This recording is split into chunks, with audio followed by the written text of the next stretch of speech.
नमस्ते फ्रेंड्स, कैसे हैं आप सब। आशा करती हूँ आप सब अच्छे होंगे, अपना और अपनों का ख्याल रख रहे होंगे।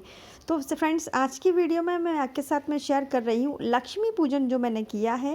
मतलब दीपावली के दिन जो हम लक्ष्मी पूजन करते हैं, उसकी जो चौकी होती है वो मैं कैसे हटाती हूँ, और उस पर चढ़ने वाली जितनी भी सामग्री है, चढ़ी हुई जो सामग्री है, उससे मैं क्या उपयोग करती हूँ, कैसे उपयोग करती हूँ, और किन चीज़ों को मैं विसर्जित करती हूँ, किन चीज़ों को अपने पास रख लेती हूँ। तो बस यही सारी चीज़ें मैं इस वीडियो में आपके साथ में शेयर कर रही हूँ। तो सबसे पहले मैं आपको बता दूं कि जो भी मैं चौकी हटाती हूँ, तो चौकी हटाने के लिए जिस तरह से पूजन का मुहूर्त देखा जाता है, सेम वैसे ही मैं वो चौकी हटाने का भी मैं मुहूर्त देखती हूँ, और उसके बाद में फिर मैं चौकी हटाती हूँ। तो सबसे पहले मैं हटा रही हूँ कलश। तो कलश को मैं हटा करके अपने मंदिर में, मतलब जो डेली वाला जो मंदिर होता है, पूजन जहाँ मैं करती हूँ वहाँ रखूँगी। और ये अगली पूर्णिमा तक, क्योंकि मैं पूर्णिमा के दिन कथा करती हूँ तो नया कलश स्थापित करती हूँ, तो तब तक ये रखूँगी। और कुछ लोग इसे साल भर तक रखते भी हैं, और रखना भी चाहिए, क्योंकि मेरे यहाँ पर दो जगह पूजा होती है। एक मेरे हस्बैंड की फैक्ट्री में होती है, और एक मैं घर पर करती हूँ। तो जो फैक्ट्री वाला कलश है वो पूरे साल भर तक रखा रहता है, उसे हम साल भर तक नहीं हटाते। अब दूसरी चीज़, ये जो मैं ग्वालन चढ़ाई हुई है, मैंने ग्वालन की हमारे यहाँ पूजा होती है, तो ये जो मूर्ति होती है, इस मूर्ति को हमें साल भर तक रखना होता है। इसे मैं संभाल कर रखने वाली हूँ, और जो लास्ट ईयर मैंने मूर्ति रखी थी, वो मूर्ति को मैं अब विसर्जित कर दूँगी। फ्रेंड्स, लक्ष्मी गणेश जी की जो मूर्ति है वो मेरी चांदी की है, तो मैं इसे अपने मंदिर में रख रही हूँ। और वैसे भी मिट्टी की भी होती है, तो उसे मंदिर में रखना चाहिए, पूरे साल भर तक मंदिर में रखी जाती है। और नेक्स्ट ईयर जब मिट्टी की होती है, तो नए लक्ष्मी गणेश जी की पूजा हो जाती है, तब उन्हें विसर्जित किया जाता है। लेकिन मेरे चांदी के हैं, तो मैं हर साल इनको ही स्नान करा के इन्हीं की पूजा करती हूँ। अभी फ़िलहाल मैं इनको अपने मंदिर में रख रही हूँ, और इन्हीं की मैं डेली पूजा भी करती हूँ। लक्ष्मी पूजन के टाइम मैं शंख भी रखती हूँ लक्ष्मी जी के पास, तो उसे मैं अपने मंदिर में रख रही हूँ, और हमेशा मेरे मंदिर में रहता है ये। और ये मेरी लक्ष्मी जी के चरण हैं, जिन्हें मैं अपने हमेशा लॉकर में रखती हूँ। इन्हें विसर्जित नहीं किया जाता, इन्हें हमेशा घर में रखना चाहिए। बताती हूँ, ये सबसे पहले आपको दीपक बता देती हूँ। ये जो दीपक है, इसको मैं हटा दे रही हूँ। तो सारे दीपक मैंने हटा दिए हैं बाकी। और इस दीपक का इस्तेमाल आगे हम किसी पूजा के लिए कर सकते हैं। हाँ, अगर कोरा यूज़ नहीं करना हो तब हम इसे यूज़ करेंगे। कहीं कोरे की ज़रूरत पड़ती है तो फिर यूज़ नहीं कर सकते। छोटे मोटे हवन के लिए भी मैं इसका इस्तेमाल कर लेती हूँ।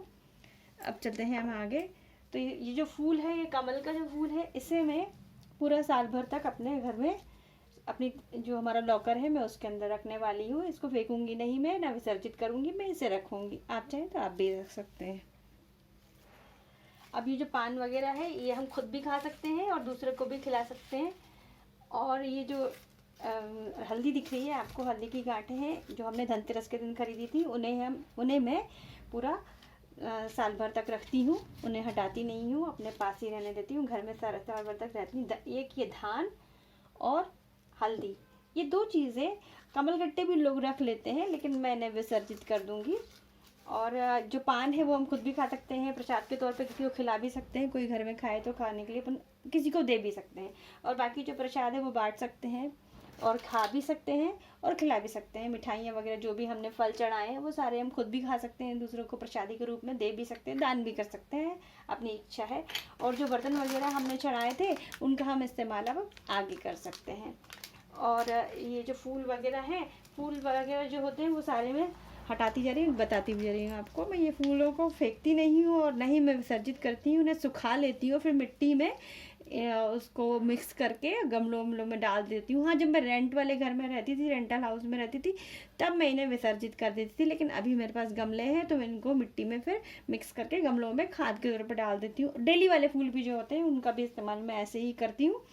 और जो चावल वगैरह हैं, तो इन चावलों को हम ना खा सकते हैं, और मैं विसर्जित भी नहीं करती हूँ। इन्हें मछलियों को खिला देती हूँ, या फिर हम पक्षियों को भी खिला सकते हैं। और इसमें अपन मिला लेंगे, और मिला करके हम दान भी कर सकते हैं। मेरी तो फैक्ट्री में भी पूजा हुई है, तो वो सारी चीज़ों को मैं अपना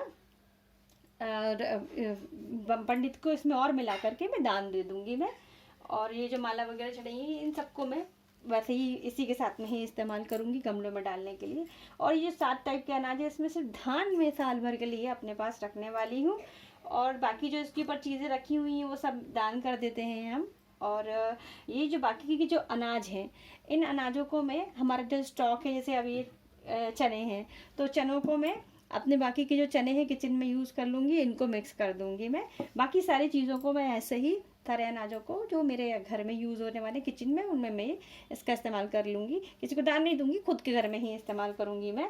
और झाड़ू है, तो ये झाड़ू का इस्तेमाल अभी अच्छी है मेरी झाड़ू, अभी पुरानी ख़राब नहीं हुई है, तो मैं जब पुरानी ख़राब हो जाएगी तो उसे हटा दूँगी और इसे इस्तेमाल करूँगी फिर मैं। अभी फ़िलहाल इसको सुरक्षित रखूँगी। और जो दीपक वगैरह हैं उन्हें तो हम डेली यूज़ कर ही सकते हैं। ये सारे दीपक जो भी निकले हैं, ये अपन इनको अपन आगे यूज़ कर सकते हैं, डेली के लिए भी यूज़ किए जा सकते हैं। अच्छा, अब ये जो चौकी पे का ये कपड़ा हटा दीजिए, सब हटाती जा रही हूँ मैं। तो ये जो चौकी पे जो कपड़ा बिछा हुआ है उसको हम धो करके आगे की पूजा में हम ले सकते हैं। चौकी तो ले ही सकते हैं।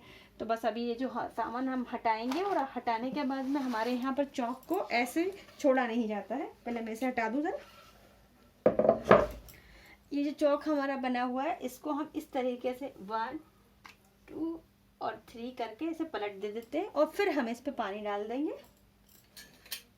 बस ये पानी डाल के हम इसे फिर साफ कर देंगे। इतना ही मैं करती हूँ। जो भी पूजा का सामान होता है उसको अब मैंने आपको बता दिया किस तरीके से इस्तेमाल करती हूँ। तो आई होप आपको अच्छा लगा होगा, जो मेरे रिचुअल्स हैं, हमारे रीति रिवाज हैं, किस तरीके से हम करते हैं। तो मुझे लगता है कि आपको सब अच्छा लगा होगा, और वीडियो अच्छा लगा हो तो वीडियो को लाइक कीजिएगा, और मेरे और आगे की वीडियोस, अच्छी वीडियोस के लिए चैनल को सब्सक्राइब कीजिएगा, और आई बटन ज़रूर प्रेस कर लीजिएगा। मिलते हैं फिर किसी अच्छी सी वीडियो के साथ। तब तक के लिए नमस्कार।